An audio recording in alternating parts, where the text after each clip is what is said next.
Estamos con nuestro personaje de hoy, este día miércoles. Hoy es miércoles 4 de mayo del año 2022, próximo domingo, Día de las Madres, segundo domingo de mayo. Así que el tiempo corre. Hace poquito estábamos hablando de la toma de posesión de la nueva presidente Xiomara Castro, de todos los preparativos en el estadio, de que la comisión de transición, no sé qué y no sé cuánto, y que así va a venir Mengano, Sutano, que al final que canceló que no iba a venir y que va a venir ahora Sutano, y que el concierto y no sé qué. Y ve usted, y ya casi se cumplen 100 días. Así pasa ya rápido el tiempo. Y así como hoy decimos que ya se cumplen los 100 días, ya rápido vamos a decir que ya se va. Y estaremos hablando de la toma de posesión de un nuevo presidente o presidenta. ¿Verdad? Será. Vamos a ver qué pasa en 4 años y de qué partido va a ser, ¿verdad? Si va a ser un outsider o va a ser de uno de estos partidos históricos, entre ellos el Partido Libre, si va a repetir el Partido Libre o es para afuera que va, como le decían al gobierno de Juan Orlando Hernández, dependiendo de cómo pasan las cosas en este gobierno, la gente la va a ir tomando la temperatura día a día, semana a semana, mes a mes, y dentro de 4 años pues la gente va a decidir si vota por un candidato. Ya se mencionan ahí que el hijo de la presidenta Castro, Héctor Castro Zelaya, o Héctor Zelaya Castro, perdón, podría ser un candidato de Libre. Dicen que Russell Tomé va a aspirar a ser también candidato presidencial. Russell Tomé. Volverá a aspirar Nelson Ávila, que hoy anda queriendo ser rector de la universidad, caerle a la Universidad Autónoma de Honduras. ¿Quién más puede aspirar? Puede aspirar a Pichu en el Partido Libertad y Refundación, que es actualmente diputada, o va a aspirar también Manuelito, José Manuel Melito, que no creo porque está todavía, bueno, ya que tiene más de 30, pero está todavía tierno, todavía le falta a José Manuel. Ahí podría ser entre Héctor Zelaya Castro o la Pichu.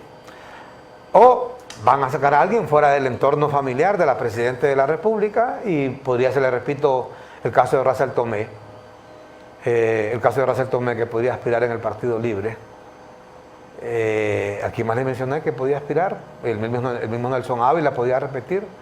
Así que puede tener varias opciones el Partido Libre en una próxima elección, ¿verdad? Tal vez puede repetir otros 4 años, pero todo esto lo va a ir midiendo la temperatura el pueblo hondureño. Sobre todo, mire, con temas bien sensibles como esta, la seguridad y la canasta básica.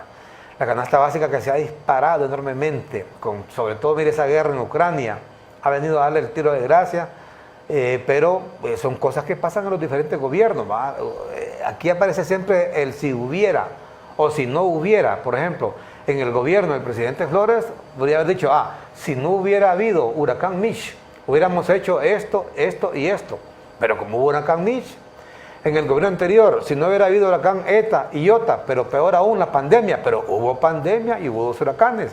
Hoy, ¿qué es lo que está pasando? Esa guerra en Ucrania, que está generando una situación de inflación a nivel mundial, en países potencia, inclusive, como lo mismo Estados Unidos. Mire, ¿por qué? Porque Ucrania, es un alto productor de fertilizantes, de granos, al igual que Rusia, sobre todo de petróleo. Hoy, por cierto, la Unión Europea ha decretado ya un embargo total al petróleo ruso, y ¿sabe qué va a pasar? Eso va a seguir disparando los precios del petróleo.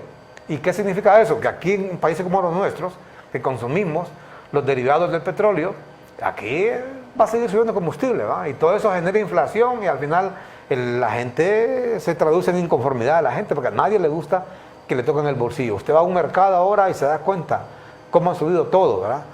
No digamos al supermercado, los alquileres, todo ha subido, y obviamente esto al final no es culpa de la presidenta Xiomara Castro, es situación que está dando a nivel mundial, pero bueno, el gobierno de turno que está tiene que hacerle frente a eso de cualquier manera, ¿verdad? Y sobre todo generando empleo, pero dice la embajadora de Estados Unidos que esta nueva ley de energía que están aprobando también va a espantar la inversión. Significa entonces que habrá menos empleo, menos generación de empleo, de acuerdo a las críticas que hace la embajadora de Estados Unidos. Hablamos esta mañana de todos estos temas con la exrectora de la universidad, la doctora Julieta Castellanos, con nosotros esta mañana aquí en CHTV, en sus canales Honduras, Canal 13. Buenos días, rectora Castellanos, ¿qué tal está? Muy buenos días, licenciado Villanueva. Un saludo especial a usted, a esa audiencia, y gracias por la invitación para hablar del país. Muchas gracias. Muchas gracias a usted por acompañarnos, por aceptar nuestra invitación. Bueno, ya tiempo no la teníamos aquí con nosotros. ¿Se ha apartado un poco de los medios últimamente o qué pasa? ¿Ah? Pues no, fíjese que la verdad que sí, sigo todavía, cuando me consultan dando entrevistas de los temas en que me he referido por conocimientos, por estudios, por investigaciones, el tema de democracia, cultura política, seguridad, básicamente son los temas en los que me mantengo investigando. Es que hablaba con un amigo que me decía que se ha dedicado él a hacer análisis y todo, y me dijo, mira, yo prefiero con la nueva administración, me dijo, hacerle un repliegue táctico, me dijo. Ese fue el término que utilizó. ¿Ah?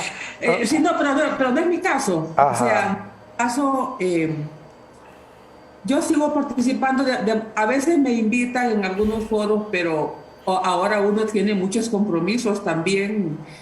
Vía Zoom ya no es necesario salir para estar dando conferencias, participar en foros, y a veces el horario, el uso horario de otros países hace que a veces uno muy temprano esté conectado con universidades de Norteamérica o de Sudamérica. Entonces a veces me han invitado y no he podido estar por compromisos que ya tengo, en estar en seminarios internacionales, a veces como panelista, como conferencista. Entonces, pero cuando puedo y tengo tiempo, siempre con mucho gusto participo en todos los medios de comunicación que a uno le dan pues la deferencia de poder estar con sus opiniones. Bueno, y el mundo no sabemos hacia dónde va. A propósito de educación, usted que fue rectora, leía un artículo, bueno, y le has pasado un libro, usted habla de eso de la virtualidad, la ventaja que nos da el Zoom. Mire cómo usted estamos ahorita por Zoom y puede estar usted en cualquier parte del mundo, allá en el Himalaya, inclusive allá en la Conchinchina,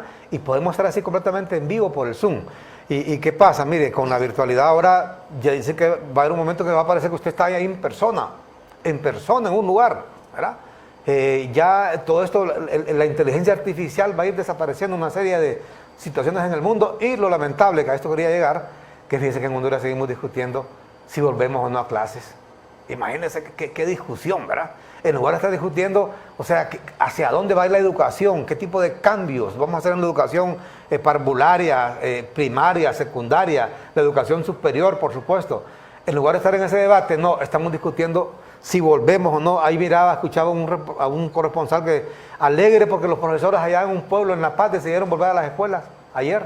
Imagínense, y estamos ya en mayo. Sí, yo creo que no puede sustituir la presencialidad a una reunión virtual, excepto cuando es necesario. Creo que la pandemia fue una ventaja tener estos recursos tecnológicos para poder comunicarnos, si no el aislamiento hubiera sido peor.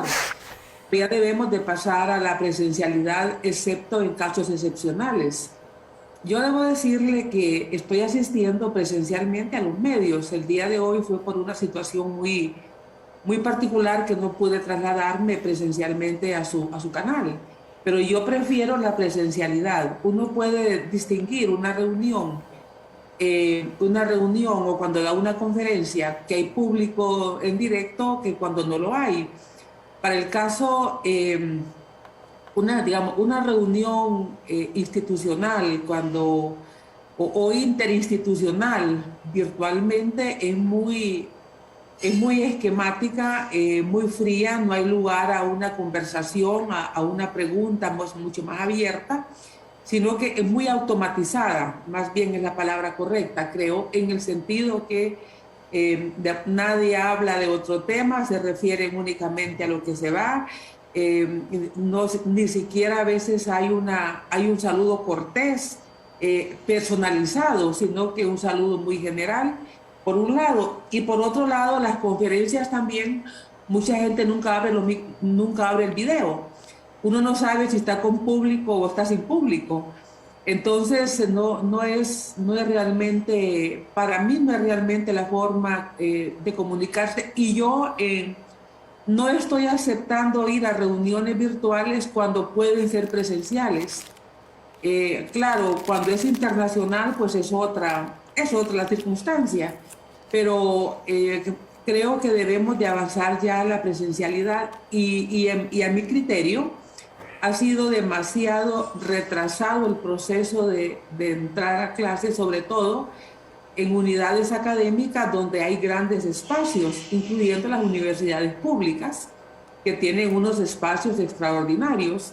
Entonces es injustificable que a esta altura no vaya a clases ya presenciales, cuando hay vacunas suficientes en el país, cuando se están perdiendo vacunas más bien, cuando ya todo el mundo va de vacaciones, sale de viaje, comparte con la familia, anda en todos lados, menos en las aulas universitarias o las aulas de clase. Entonces, es injustificable, y también hay una pasividad de otros sectores que no exigen. Yo creo que mientras unos se han jugado la vida, trabajando durante la pandemia, otros han estado bastante cómodos, recibiendo el dinero en su casa, sin hacer esfuerzos por reunirse en sus espacios de trabajo. Y eso es lo que les molesta cuando se dicen esas cosas, ¿va? Porque la gente obviamente que está en su zona de confort, muy cómodamente recibiendo sus cheques, no les gusta que le digan que vaya a trabajar, ¿verdad? Sobre todo un sector de los docentes, decimos siempre un sector, porque muchos docentes están trabajando, sobre todo ya en tierra adentro, si donde no quieren trabajar es aquí en Tegucigalpa, no quieren trabajar ni en San Pedro Sula. Aquí están los rogando y no puede ser, hombre. Si hay un jefe, el jefe es el Estado a través del gobierno y el gobierno a través de la Secretaría de Educación, que los despidan a todos y que contraten al que quiera trabajar. No puede ser, hombre, no puede ser, pero bueno, esto es un tema que en su momento lo vamos a analizar, como ya lo hemos hecho otras veces, pero ya es tiempo que el gobierno se amarre bien los pantalones o las faldas o lo que sea y obligue a esta gente que cumplan con su trabajo, con su deber. Si no, que los despidan. O sea, en cualquier parte del mundo, a cualquier empleado, ya sea del sector privado, del sector público que no quiera trabajar, se le despide y punto. Y se contrata a alguien que quiera trabajar. Esa es la realidad. Pero imagínate que hoy estamos 4 de mayo ya, sin clases, hombre. Aquí, raro el colegio que está con uno que otro alumno que llega ahí, porque los que están gobernando hoy, la Secretaría de Educación, el señor Esponda, el otro, un Edwin Hernández, el Edwin Oliva, el Jaimito Rodríguez, ellos en su momento eran los que pasaban instigando que no iban a volver a clases mientras no tuvieran vacunado hasta el perro de la casa, ¿va? Hoy las vacunas se están perdiendo, se están venciendo porque nadie quiere vacunarse, esa es la realidad. Ya nadie quiere vacunarse, pero el Estado va a tener que tomar acciones, debería ya haber comenzado desde febrero a tomar acciones. Pero bueno, doctora Castellanos, ¿cuál es su opinión sobre eso, antes que nada, sobre esa guerra de tweet? Ese mensaje que ha enviado la embajadora de Estados Unidos con el tema de la ley de la energía y la respuesta que ha recibido de parte del gobierno de la República a través de la Cancillería. Bueno, yo creo que en el gobierno actual hay que ir leyendo lo que va pasando o lo que se va consolidando de acuerdo a estas reacciones. Porque si bien hay un plan de gobierno, hubo un plan de campaña, el plan bicentenario, sí sentimos que aproximadamente hace un mes ya el rumbo, sobre todo del Congreso y algunas acciones del Poder Ejecutivo, pues van dando el rumbo. Fue sorpresa, yo creo que, sobre todo porque la respuesta vino del canciller, del señor canciller, y el canciller pues es la voz de la presidencia de la República. En la política exterior del país, quien la define es el presidente o presidenta de la República. Entonces no podemos desligar esa respuesta de lo que puede ser la posición oficial del gobierno. Yo creo que esta iniciativa de ley de energía que ha sido enviada al Congreso es bien saludada por diversos sectores. Y en ese sentido es una iniciativa que se ha pedido. Todos conocemos o hemos oído informes de investigación de diferentes fuentes de los precios en que el gobierno de Honduras compra la energía y los precios comparados con Centroamérica. Hemos escuchado, y me tocó escuchar a mí en el año 2010, estando en la Comisión de la Verdad, en una visita que hicimos a Guatemala para ese proceso de recibir los informes de la Universidad de Harvard y la Universidad Complutense sobre la Constitución de Honduras. Y tuvimos digamos, una reunión con empresarios de Guatemala, que más que todo fue una cortesía de ellos de atender, digamos, a la comisión y hablar. Pero ahí se mencionó que algunos empresarios de Guatemala habían querido vender a Honduras digamos, energía a otros precios y que no pudieron entrar al mercado, etc. Entonces, yo creo que como iniciativa ha estado bien recibida, es algo que ha generado esperanza en la gente. Todos sabemos los precios de la energía muy altos en Honduras. Sin embargo, obviamente, les hemos escuchado a los abogados que todo hay que deshacerlo como se hace porque si no hay problemas. Y creo que sin duda para cualquier inversionista que escucha el comunicado que escuchamos y los contenidos de la ley, pues le crea dudas de cómo quedará su inversión. Porque aunque no se hable que es una incautación, que es una, digamos, nacionalización, o que es, sí, una nacionalización de estos bienes, pues dice que van a comprar a un precio justo, etcétera. Y obviamente, ¿quién le pone a quién ahí quién le pone ahí la presión? No quiero usar una palabra más agresiva que esa, ¿no? Para negociar. Y esto crea dudas. Igual que el empleo por hora. Yo creo que es otro de los temas de eliminar digamos, el empleo por hora. Sí, nosotros estamos conscientes que los derechos, que la gente necesita un trabajo con derechos, y eso obviamente es así. Mi generación nos pudimos hacer digamos, de vivienda muy jóvenes, porque muy jóvenes me refiero rondando antes de los 30 años, porque teníamos un empleo fijo, porque teníamos empleo con derechos. Eso es bueno. Y gracias a esa estabilidad pudimos tener estabilidad en otros campos. La estabilidad, digamos, económica da otras estabilidades que ayudan mucho a la familia, pero el mundo también cambia y nuestro entorno también cambia. Y ahí es cuando creo que los gobiernos, los políticos tienen que tener esa habilidad de cómo construir una sociedad con derechos y que también se abran estas oportunidades. Para el caso, yo recuerdo cuando el presidente Zelaya incrementó el salario mínimo en diciembre del año 2008, se fueron muchas maquilas y se fueron para Nicaragua. Entonces, en ese sentido, ¿por qué? Porque Nicaragua tenía otros incentivos y tenía otro salario mínimo que todavía hoy es muy bajo comparado con es más bajo comparado con el de Honduras. Entonces, la intención de un ajuste de salarios es muy buena, pero hay que ver cuál es el Producto Interno Bruto, porque si no, estamos tratando de nivelar derechos en sociedades que no producen. ¿Y quién paga entonces esos derechos cuando la sociedad no produce? Y eso es parte de lo que los gobiernos tienen que ver. Ahora mismo, digamos, con frecuencia miro noticias centroamericanas. Hoy tenemos esa posibilidad por los medios de comunicación. Estaba escuchando que Costa Rica está ampliando sus zonas,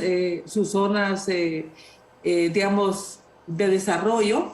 Le llaman de otra forma, pero sus zonas especiales de desarrollo.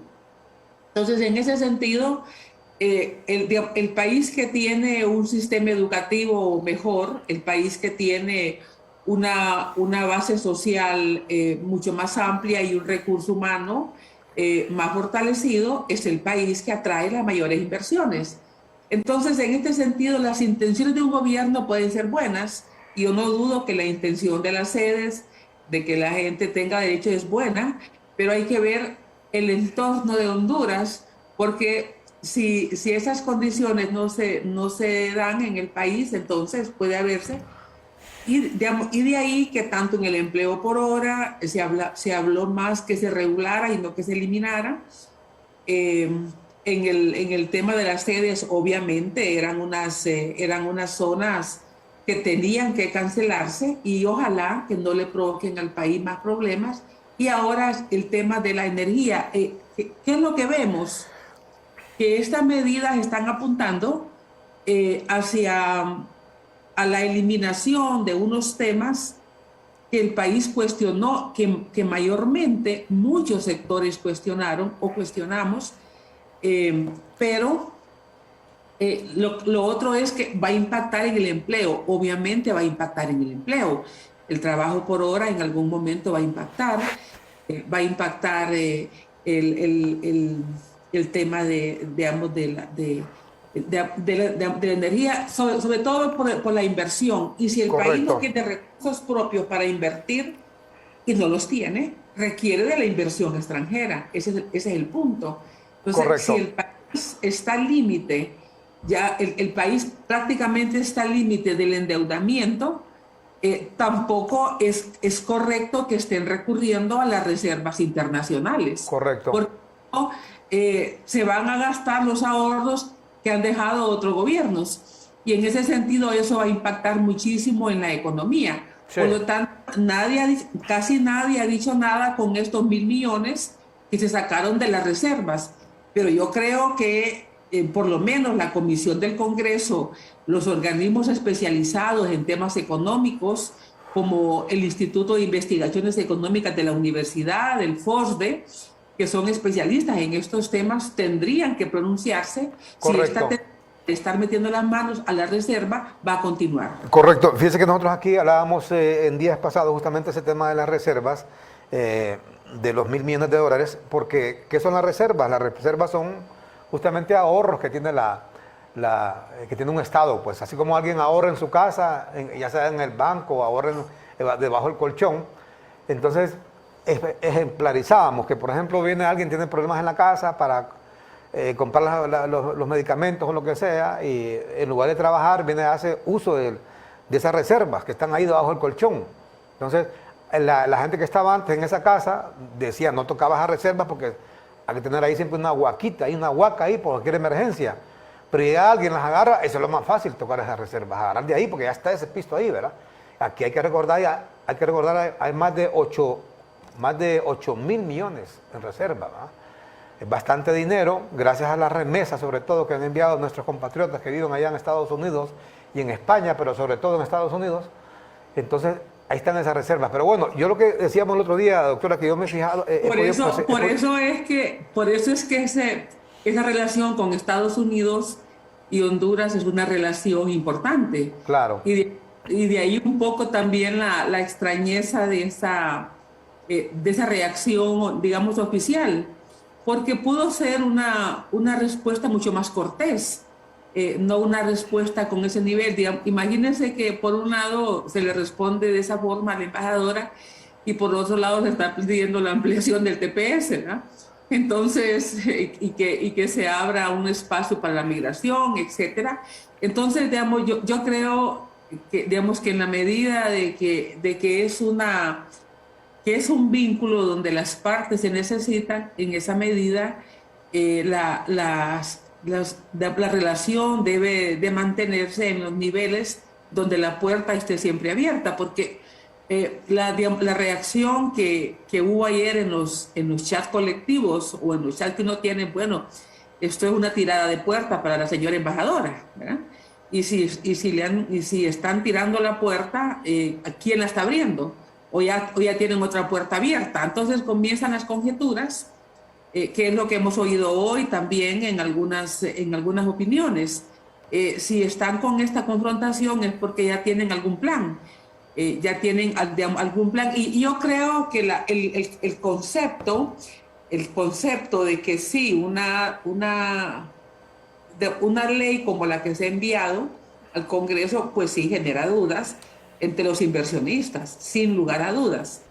Que los inversionistas no pueden hacer lo que quieran también, ¿de quién depende? de los negociadores o débiles o corruptos que tiene el gobierno de Honduras o que ha tenido el gobierno de Honduras. Y lo que escuché también, inclusive me enviaron ahí unas gacetas que algunos de estos convenios se firmaron en el periodo del presidente Zelaya. Entonces, de estos contratos. Entonces, en ese sentido, digamos, yo creo, eso no sé si será del todo cierto, pero sí me enviaron una gaceta con unos datos ahí de que por esos años 2008 habían comenzado algunas de estas de estos artículos. Doctora, y justamente le iba a consultar justamente ese tema. ¿Usted cree que este tuit que ha enviado la Cancillería, porque hay que decirlo, la gente creo que lo sabe, pero si alguien no lo entiende, la Cancillería es la vocera en términos de política exterior de un gobierno X o Y. O sea, ese tuit no es que se le ocurrió escribirlo al señor Eduardo Enrique Reina, como tampoco la embajadora no fue que se le ocurrió y dijo, voy a hacer un tuit sobre esa ley de energía. Esa línea que viene allá de Washington, del Departamento de Estado, o sea, de los jefes de la embajadora, que es el secretario de Estado, el señor Anthony Blinken. O sea, todo está dentro de un esquema. Entonces, la respuesta que da el canciller aquí, que califica prácticamente de desafortunada, casi que le dice que está interfiriendo, que no se mete en la política interna de Honduras, es un mensaje que le envía prácticamente la presidenta Castro, que es la jefa de la política exterior, pues. No sé si ella o el expresidente Zelaya. Entonces, ¿hacia dónde va esto? Lo que le consulta a usted. ¿Cree usted que esto puede marcar el inicio de una separación? Que alguien me decía a mí, mira, eso que vos mirás, por ejemplo, me dice, que recibieron con alfombra roja a la embajadora, que habla mucho de acercamiento con Estados Unidos, eso lo están haciendo, me dijo alguien ahí, solo porque estamos comenzando, pero ya vas a ver después, me dijo que van a querer romper así abruptamente para actuar así como lo está haciendo Bukele, me dijo alguien por ahí, o como lo hace Ortega. ¿Cree usted que es eso? Sí, bueno, lo que usted ha planteado, que el canciller es la voz en política exterior, es cierto, ¿verdad? La política exterior, digamos, la define el Ejecutivo, la Presidencia de la República. Y en ese sentido, uno lo que ve son como contradicciones, como incoherencia, porque por un lado se dice, mire, esta es política interna, pero por otro lado se está pidiendo que venga la CICIG. Entonces, en ese sentido, uno ahí es donde ve la incoherencia, porque para unos casos sí, pero para otros no se metan. O es probable que cuando la CICIG empiece a tocar, como pasó con la MASIC, intereses ya de los políticos del momento, ya dicen, bueno, eso es una injerencia, es un problema de soberanía y el contrato termina. Entonces yo creo que ahí es donde yo puedo plantear las incoherencias y las lecturas que se pueden hacer y que se puedan valorar. Va a haber un concepto de soberanía y no intervención en todo o solo en algunos temas. O en algunos casos, cuando Honduras necesita de Estados Unidos, va a tocar la puerta, pero en otros les tira la puerta. Entonces yo creo que esos son los límites que se están definiendo y son los límites que el mismo gobierno de Estados Unidos va a ir viendo, y habría que ver si habrá otro tipo de iniciativas. Por otro lado, yo creo que Libre está satisfaciendo o tienen la palabra los grupos más radicales. Y eso es una situación que va a ir marcando tendencia. Cuando los grupos más radicales tienen la palabra en un movimiento, nadie quiere ponerse tras de ellos. O sea, nadie quiere asumir posiciones que se perciban como menos radicales porque son calificados de traidores. Eso pasa mucho en las asambleas de los gremios. Por lo general, en una asamblea, y yo recuerdo las asambleas universitarias cuando participábamos, cuando fui presidenta, digamos, de la DUNA, los primeros que hablaban era un médico y un profesor digamos, de la clase de filosofía, muy radicales.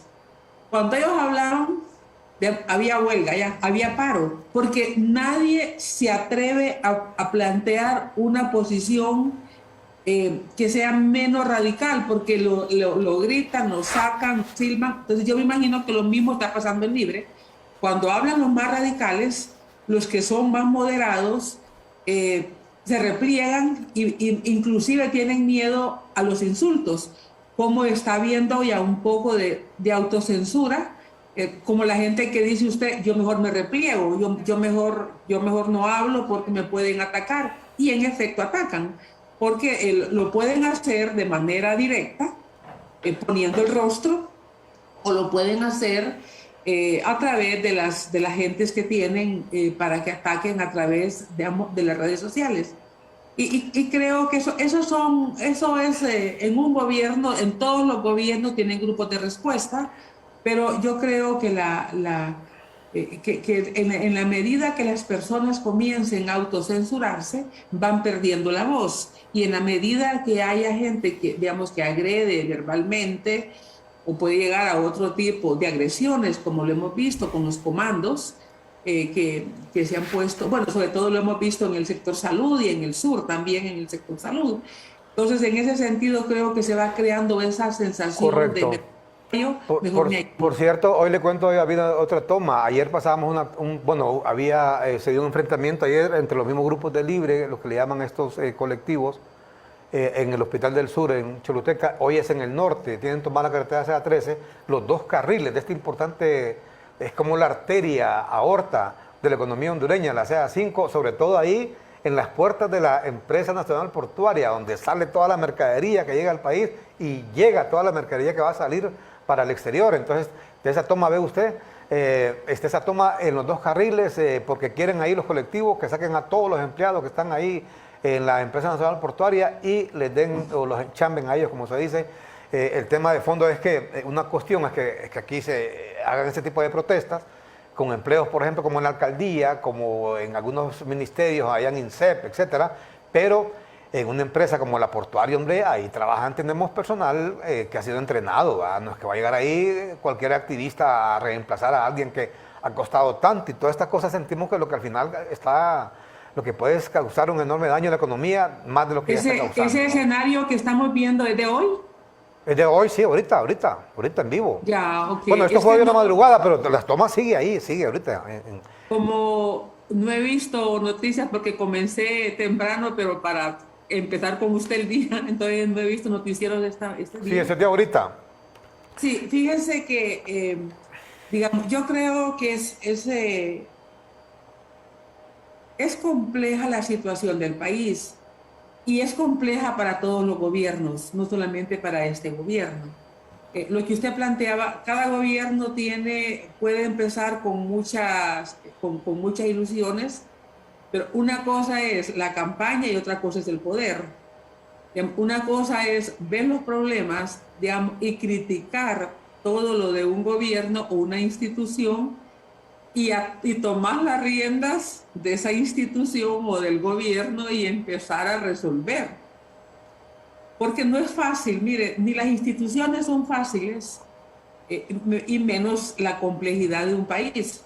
Como usted recordaba, el presidente Flores tuvo el MICH, que fue bien temprano, fue el mismo año que tomó posesión, si no recuerdo mal, ¿no? Sí, el mismo año. El mismo año, meses después, 10 meses después prácticamente. El presidente, el último periodo, el presidente Juan Orlando Hernández, pues fue los dos huracanes que se dan con 15 días de diferencia y la pandemia que es el 2020. Y los demás problemas pues que el gobierno empezó a arrastrar desde temprano, y específicamente las últimas elecciones del 2017 con todo el rechazo a los resultados, los temas familiares de su hermano, etcétera, que eso fue un golpe que obviamente quebrantó la legitimidad del gobierno. Y ahora pues con los combustibles, con la guerra, y eso no se lo esperaba el gobierno, que además de heredar todo lo que pudo haber heredado de la pandemia, de la contracción de la economía, del desempleo, la migración que no cesa, etcétera. pero Libre enfrenta un problema que no han enfrentado otros gobiernos, y es que su propia gente le proteste, porque no recordamos esos episodios en gobiernos anteriores. Y esto tiene que ver con la característica de Libre, con su génesis. Digamos, Libre se crea y se forma de la resistencia al golpe, y se forma con los sectores más radicales del movimiento popular, del movimiento social, con sectores muy radicales, y Libre no puede ser diferente, y la dirección de Libre tiene que mantenerse en esa línea. ¿Por qué? Porque esta es la gente que hizo vigilia cuando el presidente Zelaya estaba en la embajada de Brasil. Es la gente que mantuvo la resistencia en la calle todo el tiempo, y que eso es lo que le dio sustento, eso es lo que le dio vida Libre. Entonces, tiene que lidiar Libre con su propia rebeldía interna, porque es un grupo que es casi antiautoridad, no reconocen autoridad, y en este sentido uno ve que los mismos que nombra en este gobierno son rechazados, les hacen protesta, porque esa es la génesis de este partido. Bueno, Pero también uno empieza a ver, para el caso, ayer iba escuchando noticias en la radio, cuando iba en el vehículo, y, y decía una persona que estaba protestando: yo soy de Libre, yo estuve en las mesas, yo fui responsable de tantos lugares de votación, ¿verdad? Yo trabajo en esta institución hace 5 años. Entonces, sí es cierto que ella trabaja donde dijo que trabajaba hace 5 años, y, y, y dice que estuvo en mesas electorales, y que era responsable de no sé cuántos barrios de Libre. Ahí son dos hipótesis: o el Partido Nacional fue más tolerante y permitía empleados de Libre en su gobierno y activistas de Libre, o ella no está diciendo la verdad y se ha convertido a Libre los últimos 3 meses. Porque pasa mucho cuando hay un cambio de gobierno. Viejos funcionarios, cuando gana otro partido, ya se pone la bandera y que ser del nuevo partido que ha ganado. Entonces yo me sonreía cuando iba en el carro y iba oyendo esas argumentaciones, porque dice: yo he trabajado en esta institución, a mí no pueden, bueno, y luego dice: yo soy del Libre, yo estuve en mesas electorales, etcétera. bueno, Entonces, son cosas, doctora, ahí, solo perdón, que son cosas yo también... para cualquier observador, dice, o el Partido Nacional fue más tolerante, si es cierto que trabajó 5 años siendo militante de Libre, o ella hoy se está definiendo como militante de Libre. Ahí se aplica aquel principio, dice: muerto el rey, viva el rey. O sea, en cuanto ganó Libre se convirtió a Libre, o efectivamente, como usted dice, había más tolerancia. Pero bueno, ese es un tema que se da siempre. Antes, que habían 2 partidos políticos fuertes en Honduras, siempre llegaba uno, era la escoba roja o la escoba azul, ¿verdad? Y hoy pues están queriendo que apliquen la escoba roja y negro. Pero ese tema que usted toca muy interesante, de esa confrontación a lo interno de Libre, porque esto se puede ligar, doctora Castellanos, con el tema de a quién va a escuchar la presidenta Xiomara Castro, porque hay que recordar, la presidenta de Honduras es Iris Xiomara Castro Sarmiento, no es el presidente Zelaya, ¿va? Por más que el presidente Zelaya, mire, yo hablaba con un amigo, gente muy cercana inclusive al presidente Zelaya. Yo no, le soy sincero, no le he vuelto a llamar. La última vez que hablé con él lo sentí un poco así, ha cambiado bastante el presidente Zelaya. Yo he sido amigo de él desde que, el tiempo que Montoya lo trajo de allá de Olancho, que nadie ha dado un 5 por él, ¿verdad?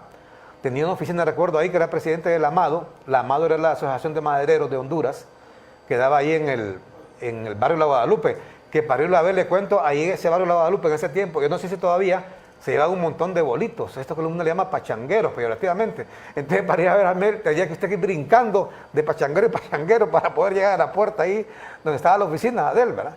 Pero bueno, el caso que va a depender mucho a quién escucha. Ahí me decía alguien: mira, ¿sabes qué pasa con Mel? Así me dijo alguien, así, en privado, que se anda con fulano, me dijo. Con un tipo enfermo. radical que esté en contra de todo. Y si él escucha a esa persona, aquí no sabemos a dónde vamos a llegar, ¿verdad? En lugar de juntarse, porque en Libre hay gente muy inteligente, hay gente cuerda, gente que quiere que las cosas cambien para bien. Y estoy casi seguro que la presidenta Xiomara Castro está en ese grupo, que quiere que las cosas cambien para bien, pero mucho va a depender, entonces, a quién escuche. Entonces vamos con esto de la Embajada de Estados Unidos. Yo he percibido ahí un sector radical que usted mencionaba, que es en Libre, que ha estado como incómodo con eso de la Embajada de Estados Unidos, que corrieron a recibirle las credenciales a la embajadora, que hablan muy bonito de las relaciones con Estados Unidos, y que no sé qué, que no sé cuánto, y que le pusieron alfombra roja, y está como presionando para que haya una ruptura, y que quieren que haga lo que hace Bukele o lo que hace Ortega, que diga que el imperialismo, que no sé qué, que Pitillán y todo eso. Entonces, la cuestión está aquí, a qué lado se va a inclinar la Presidenta de la República, doña Xiomara Castro. Entonces por eso le consultaba eso, si este tuit de ayer, que obviamente no es del canciller, hay que aclarar, no es el canciller solo lo escribió y lo mandó, ese tuit viene de Casa Presidencial, hay que decirlo bien claro, bien clarito, como el tuit de la embajadora viene de Washington, no es de ella, viene de Washington. Entonces, ¿hacia dónde vamos pues? Si es que ya se dio tan rápido, se llegó la hora de la ruptura, si no tenemos ni los 100 días. Se cumplen hoy o mañana, creo, los 100 días. Sí, yo creo que muchas de las decisiones que se han tomado es para satisfacer al sector más radical de Libre. Porque si el sector radical de Libre se le levanta al partido, ahí sí tendría problemas el partido bastante serios. Los sectores moderados de Libre, los sectores más intelectuales, más académicos de Libre, no van a salir a una protesta, no van a salir digamos, a destruir, no van a hacer actos de fuerza, digamos, pero los sectores más radicales sí. Entonces, si por ahora Libre tiene dificultades para satisfacer el empleo de estos sectores, como sabemos que va a pasar, porque el país no tiene condiciones para emplear a toda la gente, el gobierno no tiene condiciones para emplear a toda la gente que es su militancia. Y esta gente quiere un empleo estatal. Ellos no quieren un empleo, no quieren un empleo con el sector privado. Ellos están aspirando a un empleo que sienten que se han ganado siendo militantes y siendo activistas de Libre, estando en una mesa, siendo miembros de los colectivos.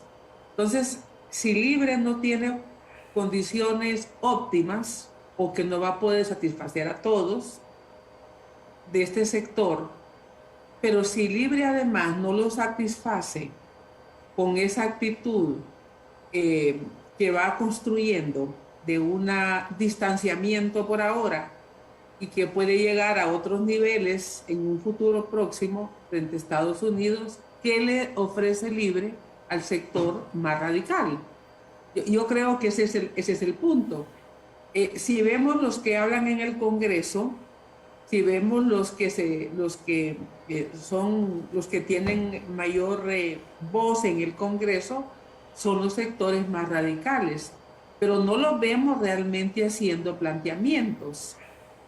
Lo vemos criticando al gobierno anterior o lo vemos ofendiendo, porque esa es parte también con el cual Libre construyó a sus seguidores más radicales.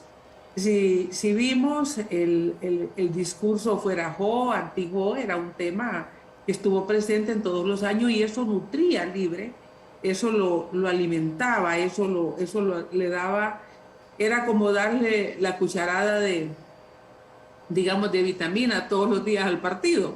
Entonces, en este momento, si no pueden satisfacer a las bases con otros beneficios y no van a poder hacerlo del todo como ellos quisieran, pues van a estar recurriendo siempre a ese mensaje, a esa confrontación.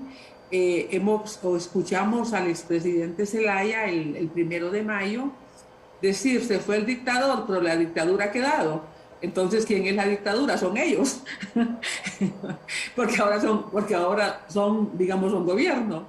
Entonces, en ese sentido, pero digamos, la gente que se deja llevar por el líder, por el caudillo, asume ese discurso. La dictadura ha quedado, bueno, pero ya están en el poder, ya están en el poder y eso cambia las cosas. Entonces, ¿para qué ganaron? Si no era para desmontar lo que ellos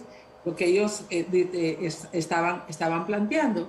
Y en esto, vamos a lo que están haciendo, que yo creo que es bien valorado por muchos sectores. Obviamente, lo de las sedes tiene una alta valoración, haberlas eliminado.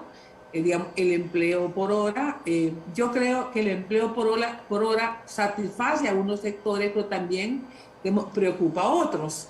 Y ahora el tema de la energía, que sin lugar a dudas es un tema que genera expectativas, porque se siente que hubo atropellos al país con esos contratos, se siente que hubo voracidad por parte de los empresarios, que hubo corrupción y entreguismo por parte de los que negociaron por el gobierno, y la gente le quiere poner fin a eso. Eso es positivo, sin menoscabo del impacto que eso pueda tener en aislar la inversión que el país necesita, inversión.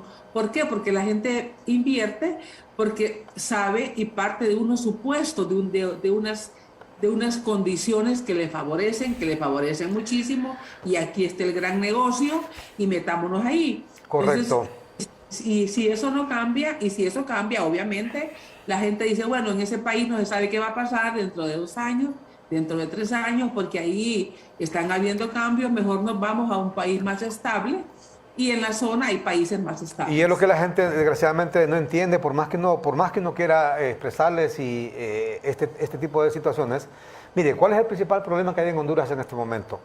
Y eso lo dicen, no lo digo yo, lo dicen los sondeos, los estudios, las investigaciones, es el desempleo. Usted le pregunta a la gente por la corrupción, inclusive la inseguridad y todo, la gente dice el desempleo. Toda esa gente que emigra para Estados Unidos sin documentos, sin nada, es porque no encuentran oportunidades en nuestro país. ¿Qué significa eso? La lógica le dice a usted que las baterías de cualquier gestión administrativa, de cualquier gobierno, deben enfilarse justamente ahí, a generar empleo, porque ese es el principal problema. Pero yo, por lo menos en lo particular, lo que se ve es que las baterías están enfiladas en otra dirección, porque solamente la eliminación de esa ley de empleo por hora le han metido a la gente, qué bonito, y escuchaba inclusive a algunos colegas, fíjese, diciendo, ya ven, dice, ahora ya se derogó esa ley de empleo por hora, dice que no le daba a los trabajadores, dice, prestaciones, vacaciones, esto y todo lo otro. ¿Qué significa eso entonces? Que según ellos, hoy sí les van a dar. Es de lo más absurdo que yo he oído. Lo que va a haber es que también los van a quitar, los van a despedir y van a reducir el personal. Entonces yo anoche, como ejemplo, en un programa con el doctor Castro Bobadilla en A Fondo, decíamos, ¿sabe cómo es esto? Como que el Congreso vía decreto diga, bueno, a partir del próximo año 2023, ya no se va a permitir que nadie ande aquí en vehículos que no sean del año. Todo el mundo, qué bueno, va, todo el mundo en carro del año, qué bien, va. Acá andaban ese montón de carros echando humo ahí en la calle, ya no se va a permitir chatarra, que no sé qué. ¿Y quién les va a dar los carros a la gente que anda con el carro del año? ¿Se los va a dar el gobierno? ¿Van a obligar a las distribuidoras que le regalen un carro del año cada hondureño? No, cada hondureño tiene que comprarlo. Es igual ocurre con esta ley de empleo por hora. Nadie puede obligar a una micro... Sobre todo, mire, esta ley de empleo, el empleo por hora se da más que todo en microempresas y en los call centers. ¿Cómo va a obligar un gobierno a una microempresa que, por ejemplo, un hotelito allá porque la gente a veces se imagina solo la gran empresa, no se imagina, por ejemplo, un hotelito allá en Marcala, allá en Intibucá, en Choluteca, que emplea por hora un fin de semana, en Semana Santa, en la Semana Morazánica, en Navidad, etcétera. Emplea por hora a alguien, ¿cómo va a obligar que contrate a alguien a tiempo completo? Si no, para comenzar no puede, pues. Entonces estamos viviendo como de sueños, Yo creo que, digamos, yo coincido que como le planteaba, tenemos unos derechos, afortunadamente, los que hemos tenido empleo fijo, digamos que tuvimos derechos, eso nos dio muchas posibilidades en la vida. Y eso es a lo que se debe de aspirar. Pero no puede dejarse de entender que el mundo ha cambiado, que las cosas han cambiado. Para el caso, hace 30 años no habían hotelitos rurales, no habían, digamos, cafés en un municipio, en un pueblo, no había, digamos, no habían cafés, no había turismo interno. Hoy hay más de todo eso. Sin embargo, vaya, el turismo interno en un pueblo pequeño de los cercanos a Tegucigalpa, es un turismo de fin de semana.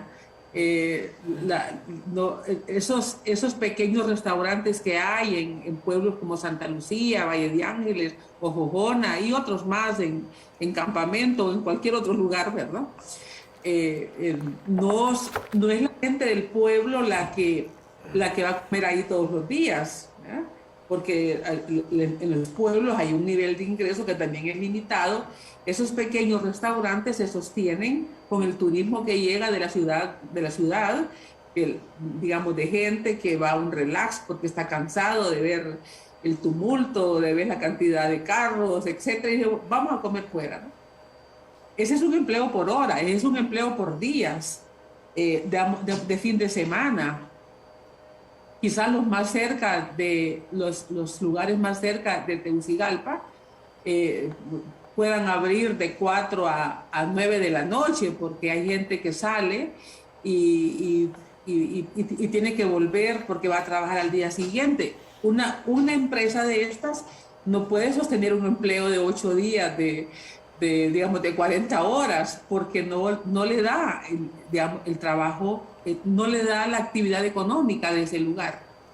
Cuando uno viaja, por lo general, alrededor de las universidades hay muchos cafés, restaurantes, digamos, negocios. Los que trabajan ahí son estudiantes por hora, porque lo que le dan los padres no ajusta, o ellos quieren un poco más. Entonces, por eso es que creo que en un momento se habló de regulación y no de eliminación. Pero como le digo, me parece a mí que parte de las decisiones que está tomando el gobierno lo hace y el Congreso en este caso, lo hace para satisfacer los sectores más radicales, porque el día que a Libre no pueda tener el control de sus sectores más radicales, en ese momento los problemas no van a ser como los de hoy que hemos visto tomando llantas. Se van a tomar oficinas, se van a tomar otras instalaciones. Y creo que hacia eso es lo que estamos viendo.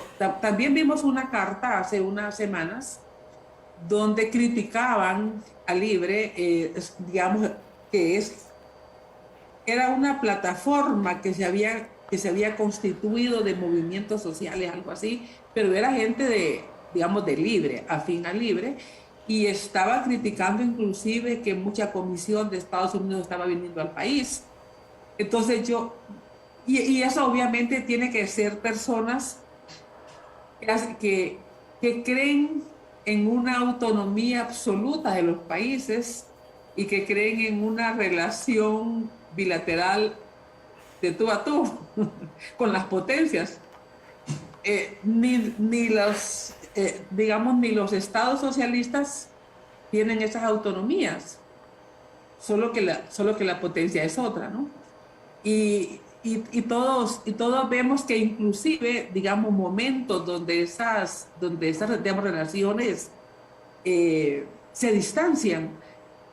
Los que hemos leído de estas cosas vemos, bueno, cuando la Unión Soviética está instalando los misiles en Cuba, todos sabemos a lo que eso iba a llevar o que estaba conduciendo. Cuando negocian, los cubanos quedan al margen de la negociación, porque los cubanos esperaban que se negociara la salida de la base de Guantánamo. Guantánamo todavía ahí está la base de Guantánamo en Cuba.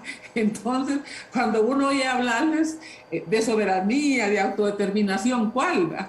Sí, es que hay un sector, doctora, hay un sector de la población que desgraciadamente, y sobre todo esto que dicen que son intelectuales, y me disculpa, hay muchos sociólogos ahí, usted es socióloga, en su mayoría sociólogos, yo no sé qué es lo que estudian los sociólogos, hombre, pero yo le digo discúlpenme usted porque yo no sé qué estudian los sociólogos. Óigame, yo escuché unos sociólogos aquí que pucha, judío. Yo no sé qué piensan que es el mundo. ¿Qué piensan que es el mundo? Sí, por ejemplo, mire, ese discurso trillado, ayer un abogado me mandaba, Mire, este es tema para un buen análisis, me dice, el principio de autodeterminación, me dice, de los pueblos. Esa paja, mire, yo en los años 80, que me las tiraba de guerrillero, yo todos los días hablaba que la autodeterminación de los pueblos, que el principio, ¿cómo se llama?, de soberanía, y cómo se llama, y los asuntos internos, no intromisión en los asuntos internos, cuando le conviene a uno, ¿va? Mire, por ejemplo, en este momento, si dicen algo de la intromisión de Rusia en los asuntos internos de Ucrania, no, ahí no dicen nada, ¿va? Están calladitos y va a enviar videos y mensajes de que Ucrania ancestralmente ha sido parte de, ¿cómo se llama?, de la madre de Rusia, y que hoy únicamente Rusia reclama su derecho a su hijo. Óigame, si hasta los matrimonios, han habido matrimonios que parejas que han vivido hasta 60 años, se divorcian. Ya se olvidó cada quien de quién. No, porque la Rus de Kiev, obviamente si la Rus de Kiev la fundaron, quienes la fundaron fueron los vikingos, los escandinavos. ¿Ah? Entonces, en el año 750, no sé qué, pero como no hay cómo justificar la invasión de Putin a Rusia, que no sé cuánto, que no sé qué. Ahora, pero hoy sí, hoy que emite un tuit la Embajada de Estados Unidos, está interviniendo, dice, en los asuntos internos. Cuando Venezuela, por ejemplo, se mete en los asuntos internos de Honduras, ahí no interviene, ¿va? Ahí no es intervención en los asuntos internos de Honduras, ¿va? Ahí sí está hablando, sí. Está haciéndonos un favor, ¿va? Qué bonito, ¿va? Entonces, esa sí, paja, a mí que no me pongan una paja. Digamos, yo creo que todo tiene sus etapas, ¿verdad? Y lo que usted dice, cuando recordaba, digamos, sus años de juventud revolucionaria, de autodeterminación de los pueblos, la no intervención, todos recordamos el movimiento de los no alineados, etc. Mire, las carreras, y en esto en defensa de los sociólogos, que usted los ha criticado, y no es que estoy ofendida para nada, ¿verdad? Mire, todas las carreras se fundamentan en su universo teórico que lo conforman, digamos, diferentes corrientes de pensamiento. Nosotros como sociólogos somos una ciencia más reciente, de más de unos, estamos por unos 200 años más o menos. Es una ciencia que surge en el siglo XVIII con la Ilustración francesa, sus orígenes en el Renacimiento, con todos aquellos cambios importantes. La sociología se nutre mucho de toda esa corriente de pensamiento donde la ciencia y la razón están contrarios al dogma. Por eso la mayoría de sociólogos que somos muy laicos, no deberíamos de ser dogmáticos, porque es una ciencia del cambio social, Obviamente, dos grandes tendencias en el pensamiento, la escuela francesa, la escuela alemana, la escuela de Frankfurt, inclusive una vertiente inglesa importante, la escuela norteamericana, que es el funcionalismo, básicamente. Entonces ahí hay como dos grandes corrientes de pensamiento, pero hay gente que se queda más en la ortodoxia. Para el caso, yo le voy a poner un ejemplo. Con el golpe del año 2009, hay muchas personas que se quedan con el concepto golpe de Estado, y lo están planteando como que si tuviera las mismas características de los golpes de Estado que vivimos los años 70, donde los militares daban el golpe y se quedaban en el poder. Un militar era el jefe de Estado. Desaparecía el Congreso Nacional porque lo cancelaban los poderes. Bueno, había una corte ahí que la nombraban ellos. Ese es el clásico golpe de Estado que nosotros vivimos los años 70 y que, bueno, desde los años, digamos, 60 en Argentina, en Chile, en Brasil, en Honduras, etcétera, ¿no? Entonces, en ese sentido, el concepto golpe de Estado. El del 2009 tiene otras características. El Congreso Nacional interviene, es un conflicto entre poderes. Por lo general, esta última etapa de la democracia, los ejecutivos, el poder ejecutivo, la cabeza del ejecutivo quiere controlar los otros poderes o lo llega a controlar quiere poder absoluto. Y en este sentido, el golpe de Estado, previo al golpe, hay una confrontación entre el presidente de la República y el presidente del Congreso Nacional.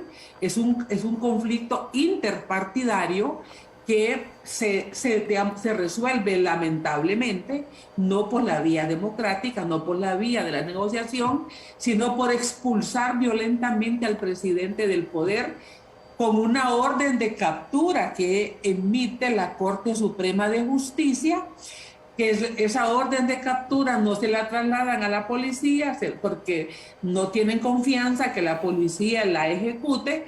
Hay que recordar que el director o el ministro de Seguridad lo nombra el Ejecutivo y por lo tanto el Ejecutivo, la Corte, se la manda a las Fuerzas Armadas y las Fuerzas Armadas que le dicen una orden de captura, pero no le dice la orden que lo mande a Costa Rica, sino que por miedo a que haya una revuelta lo mandan a Costa Rica. Esa es otra cosa. Entonces, nosotros por eso, haciendo ese análisis en la Comisión de la Verdad, dijimos golpe al Ejecutivo, porque los otros dos poderes quedaron intactos.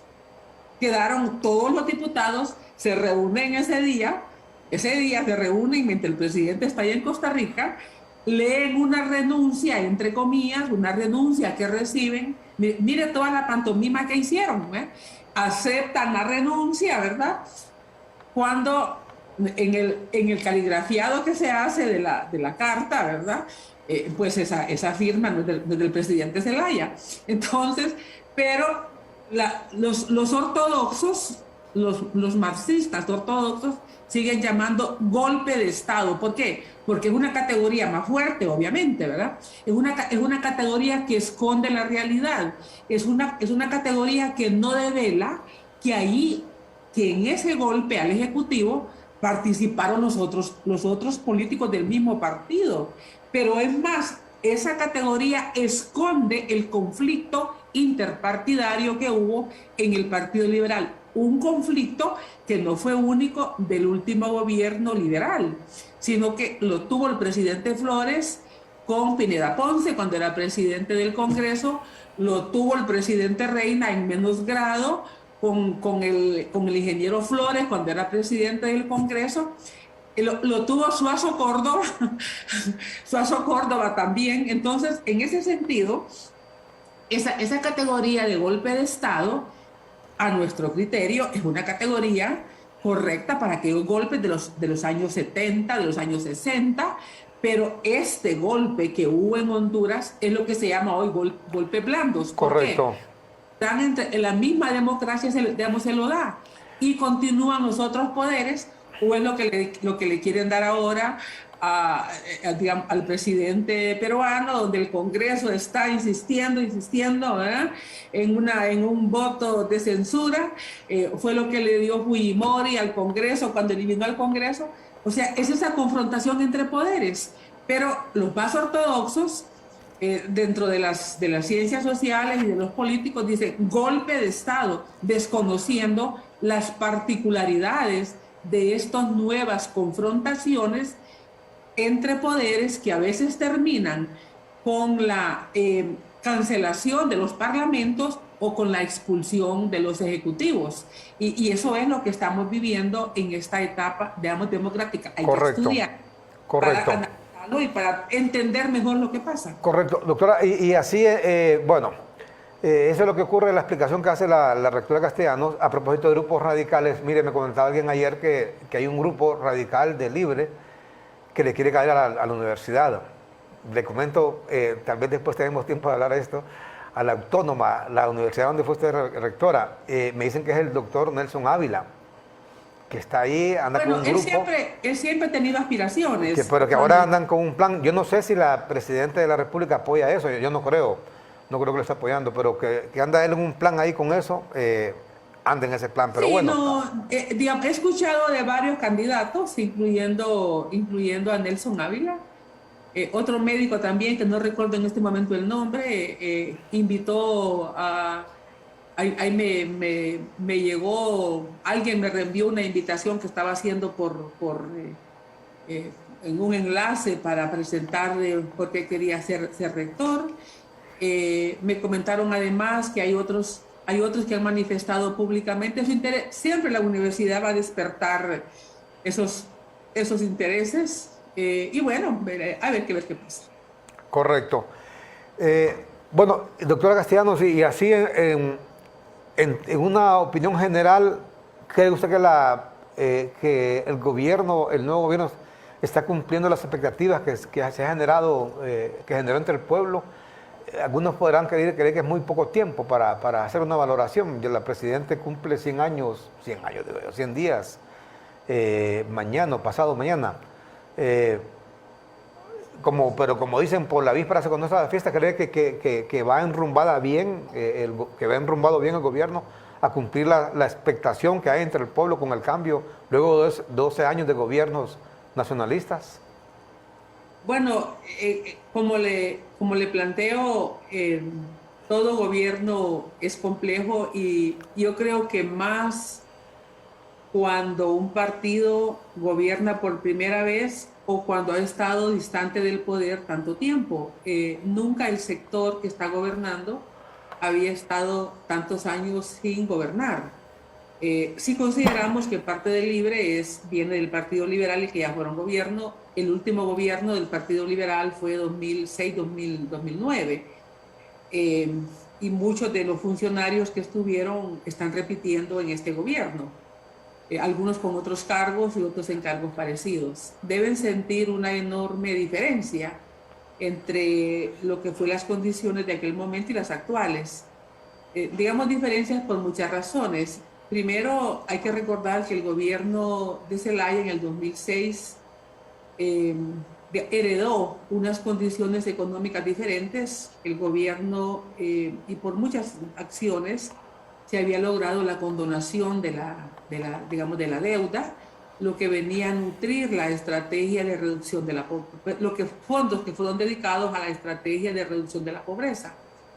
En este momento no se tienen esas condiciones. Otra condición también era el auge del gobierno de Chávez y toda la iniciativa de Petrocaribe y del ALBA, que también el gobierno de Honduras fue beneficiado con fondos de estas dos iniciativas. Eso pues por ahora no existe.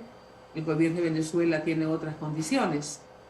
Yo creo que eso deben de sentir una gran diferencia respecto a eso. Y si se le suma esas condiciones y las condiciones que se heredan del gobierno del Partido Nacional de 12 años, y se le suma a esto la enorme expectativa que genera por aquellas añoranzas del poder de 12 años atrás, y si se le suman las expectativas de un sector que ha estado fuera del empleo por muchos años. Yo creo que la gran presión del Libre por el empleo que tiene, hay que reconocer que es un grupo que ha estado fuera del empleo 12 años. Nunca el Partido Liberal había estado en esas condiciones. Se había tenido el privilegio de gobernar 8 años y está en la llanura 4. Entonces la escoba estaba quieta por 8 años sin votar liberales y se activaba solo 4 años para cuando ganaba el Partido Nacional. Entonces es un grupo político acostumbrado al trabajo gubernamental, digamos, acostumbrado a ser parte de la burocracia y a ser beneficiado del empleo público. Esta es la gran presión que tiene Libre en cuanto al sector empleo. Y creo que eso va a ser un problema con el que va a tener que lidiar el gobierno por mucho tiempo, porque aun cuando despidan gente, y por lo visto van a despedir de todos los niveles, porque también en mucho lo que uno miraba en el pasado era que despedían mandos intermedios, que despedían cargos de directora y obviamente los cargos altos. Pero ayer que me movilizaba por el centro de la ciudad, entendí que había mucho congestionamiento en el centro de Tegucigalpa porque las barrenderas, la gente que trabaja en limpieza de la ciudad estaba movilizándose, estaba protestando.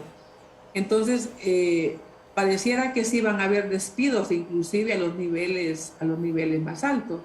Y ahí es donde el rostro humano entonces de un gobierno puede empezar a perderse, porque es entendible que salgan cargos a nivel de directores, que salgan cargos de mandos intermedios, pero ya cuando se despiden personas que el día a día se lo hacen barriendo la calle, ya es, no sé cómo alguien con sensibilidad puede hacer eso, ¿verdad? Que sin causa justificada, más que porque no es del partido, porque está empleado de otro partido, pero alguien que anda barriendo la calle bajo el sol, arriesgándose de un atropello, de un atropellamiento vehicular, ¿cómo se le puede entregar un sobre? O sea, no es realmente...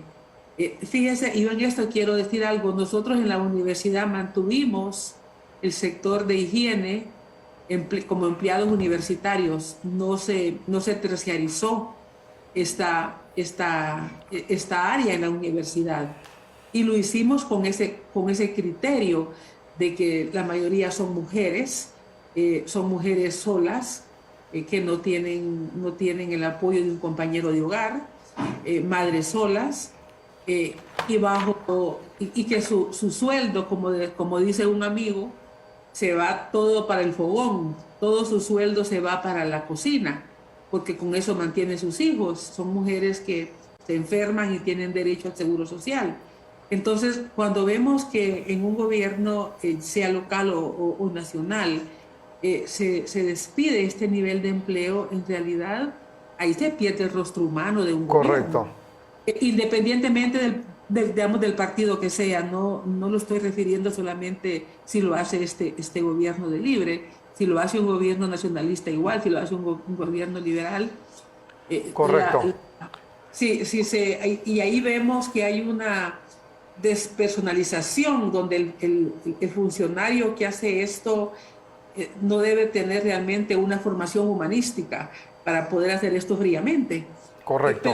Pero yo creo que lo que viene es, por ahora, y yo creo que por los 100 días, todos los gobiernos y los altos funcionarios saben que a los 100 días se va a opinar de ellos. Yo creo que estas leyes que han aprobado lo han hecho rápido, lo han hecho sin debate, sin ver las consecuencias. Para el caso, una de las cosas que me planteaban de esta iniciativa de ley que están enviando al Congreso con la ley energética, con la ley de energía, es que ahora se elimina la ODS, que tiene 6 miembros, o que dura 6 años, creo que es más bien, dura 6 años, y que la nombra el Congreso. Pero queda una instancia que se nombra por 4 años y que la nombra la Presidencia de la República. Entonces, lo que la gente está viendo es una concentración de poder, porque no es lo mismo que se nombre una instancia que decide un tema tan importante, que lo nombre el Congreso Nacional, que aún con todas las deficiencias que tenga el Congreso y que le podemos señalar, hay un nivel deliberativo, a que dependa de la voluntad de una sola persona. Es como en Estados Unidos, cuando se nombra el canciller, tiene que darle el visto bueno la instancia del Congreso o del Senado. Correcto. Es una decisión del Ejecutivo. Correcto. Entonces, y por eso se habla de un régimen presidencialista. También me decían que en el tema del SANAA, aparentemente me comentaban que se está retrocediendo con todo el sistema que había ya avanzado bastante con la municipalización del SANAA, que es un tema no únicamente que tiene que ver con Tegucigalpa, sino de todo Honduras. Ese es un proceso viejo que ha costado mucho tiempo, mucho dinero, mucho esfuerzo, y hoy dicen están regresando al viejo esquema, están recontratando sindicalistas que ya se habían ido del SANAA, inclusive con millonarias prestaciones. Algunos de ellos recibían inclusive como 11 millones de la empresa de prestaciones. Qué bonito, ¿verdad?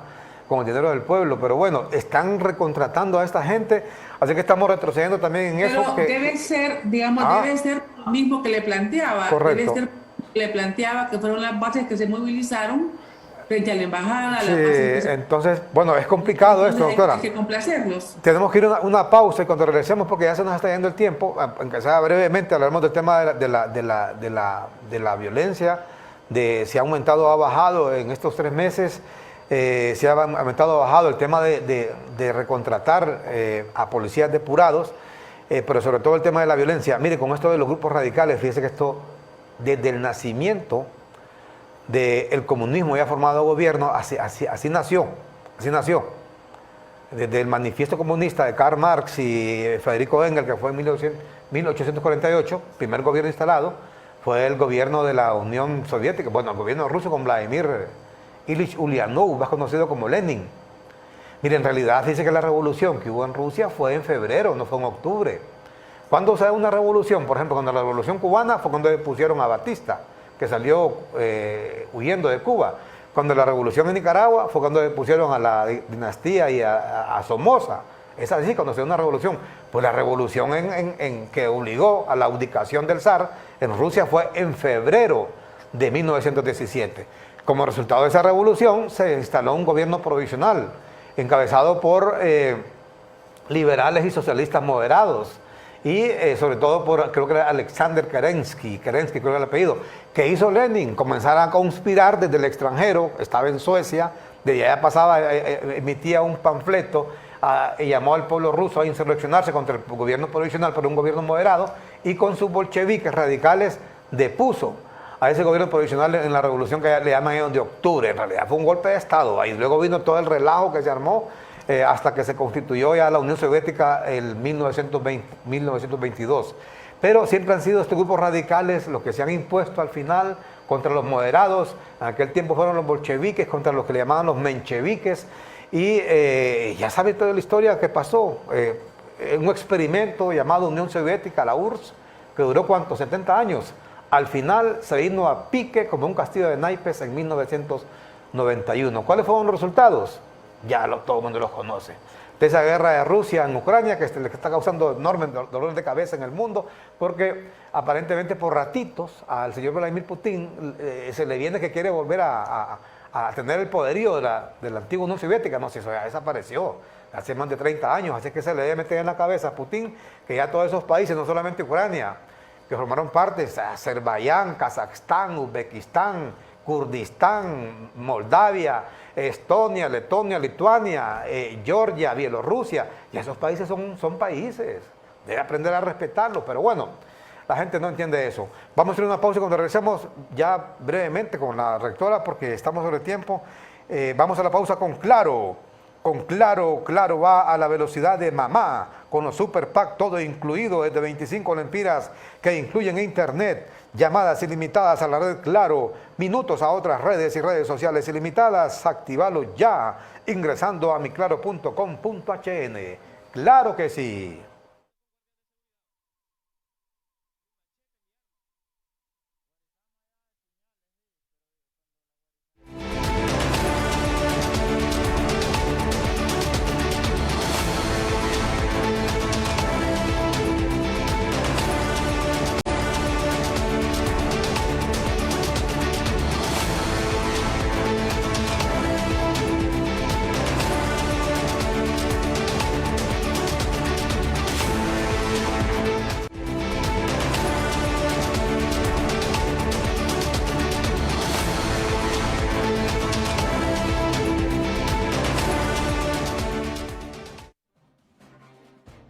Estamos de regreso aquí en sus canales CHTV, en sus canales Honduras, Canal 13, con nuestro personaje de hoy, la rectora Julieta Castellanos, hablando de toda esta temática que tiene que ver con esta situación que se ha presentado con los Estados Unidos, con la embajada, y hablando en términos generales temas del país, ya casi 100 días del gobierno de la Presidenta de la República, doña Xiomara Castro. ¿Ha aumentado a su juicio en este tiempo, estos 3 meses, la violencia o ha bajado, doctora? Bueno, no puedo hablar con datos precisos porque el Observatorio de la Violencia lleva un proceso de validación que todavía no ha publicado los últimos datos porque los constata, etcétera. Pero sí hay elementos que son preocupantes. Y ha habido una serie de muertes violentas, digamos, masacres, que es un número alto. A este tiempo ya van 19 muertes tipo masacre, donde mueren 3 personas o más. Y luego también los ataques a policías, creo que ese era un elemento que no se había dado, como se está viendo, lo que puede significar un nuevo signo en el tema de la violencia, lo hemos visto en Olancho y en Colón. El toque de queda en Colón, he leído hoy que se ha extendido por 90 días. Eso es bastante fuerte. Significa, era por 30 días, por 10 días primero creo, y luego se ha extendido a 90 días. Y la muerte de mujeres también, mucho femicidio que se percibe en el ambiente. Y eso es un enorme reto. Yo quiero recordar que cuando el gobierno del presidente Zelaya en el 2006 asume, la tasa de homicidios era 37 homicidios por cada 100.000 habitantes. Ese fue el último dato del gobierno del presidente Maduro, y eran alrededor de 2.450 muertes en el año. Cuando el presidente Zelaya sale del poder, la tasa de homicidios era 66 homicidios por cada 100.000 habitantes, un incremento casi del doble, digamos 30 puntos. Eso fue enorme, y el último año, el 2009, los homicidios fueron superiores a los 5.500, que igual también casi se duplicaron. Hubo un esfuerzo grande por reducir los homicidios, que llegamos a 86 por cada 100.000 habitantes el año 2011. El año 2012 se estancó la tasa y empezó a disminuir el año 2013, y se llegó a 41 homicidios por cada... 41 homicidios fue la tasa más baja el año 2019, ya el año 2020 y el año pasado también la tasa ya podía andar por los 43. Así que el enorme reto es de seguir disminuyendo y no aumentando. Y para ver esto último que me quedó pendiente de la pregunta anterior, creo que lo que estamos viendo del gobierno son las ofertas de campaña en cuanto a los temas macro, ¿verdad? Que fueron ofertas, sede, trabajo por hora, energía, etcétera. Pero creo que el gran tema que van a tener que enfrentar va a ser cómo reactivar la economía, y eso no es fácil, y ni quiero decir tampoco que en 100 días, van a resolverlo, ni probablemente en un año, pero creo que es hacia donde se van a dirigir los grandes problemas del país, porque si bien están satisfaciendo a los sectores más radicales, con algunos de los planteamientos que están haciendo, o como la respuesta del tuit, ese tuit llena a los más radicales, los vanagloria, y probablemente el canciller hoy quede bien valorado frente a estos grupos. Pero la realidad es que lo cotidiano del país se resuelve con empleo, y eso va a ser mucho más lento y mucho más difícil de resolver. Correcto. Y este tema, doctora, por ejemplo, del reintegro de policías depurados, ¿usted tiene información que esto es cierto, o es una información que ha salido por ahí y que no se va a dar esto? Bueno, la voz oficial salió del mismo director de la policía, de decir que iban a recontratar a 2.000 policías. Yo quiero recordar que la misma política hizo el presidente Zelaya el año 2007, cuando llevó al Congreso Nacional una iniciativa para contratar, no recuerdo qué cantidad, pero fueron miles de policías, probablemente 1.000 o más de 1.000. En esos días yo recuerdo que conversé con el ministro de Seguridad, con el general Álvaro Romero, porque nosotros ya teníamos el Observatorio de la Violencia y le entregábamos a las autoridades los resultados, digamos, semestrales de esos datos. Y en una de esas reuniones me comentó el general, el ministro en su momento: mire, licenciada, se ha aprobado más presupuesto para contratar policías, pero no tengo dinero para pagar instructores y capacitarlos. No aprobaron dinero para barracas donde van a dormir, no aprobaron dinero para vehículos donde van a trasladarse, no contrataron, no aprobaron más recursos para radiocomunicaciones, que solo les vamos a dar el fusil y se van a ir a la calle. Entonces, en ese sentido, cuando se improvisa, y por eso en mi carta yo le hablo que no improvisen, que las decisiones de seguridad ni se politizan ni se improvisan. Cuando, cuando un policía se le recoge de la calle sin capacitarlo, no se sabe si su familia está vinculado con el crimen organizado, si es parte de las extorsiones. A lo que va a ir a la policía es a proteger a estos delincuentes. Y por lo tanto, en momentos donde hay tanta violencia en el país y tanto delito, el proceso de selección de la policía tiene que ser muy importante, tiene que ser un proceso muy meticuloso y de gran seguimiento, porque probablemente se le esté dando un uniforme y un arma a personas que están vinculados al crimen. Y eso no puede hacerse irresponsablemente. Y eso lo hicieron en el año 2007. Contratar policías que nada más les dieron 3 meses de capacitación y vaya con un uniforme y vaya con un arma a la calle. Y eso fue lo que produjo esa invasión a la policía de personas que estaban vinculados al delito. Y si los jerarcas superiores hacen lo mismo, tenemos una institución fallida, una institución que en vez de cuidar por la seguridad de las personas, es parte del problema de la inseguridad del país. Pero aparte de los homicidios, doctor Castellanos, porque a veces solo hablamos de homicidios, hay otros delitos que se cometen en el país, como el tema de la extorsión, por ejemplo, que está también generando mucho desempleo porque algunas microempresas, el mismo transporte, pequeños negocios de venta de pollos y todo, talleres, cierran sus puertas porque ya no soportan la extorsión. ¿Cree que ya es tiempo que vaya en esa dirección el ministro de Seguridad, ese avión? Porque ya a veces escuchamos mucho que enfilan sus baterías, como decimos, al tema de la extorsión, bueno, perdón, de las extradiciones.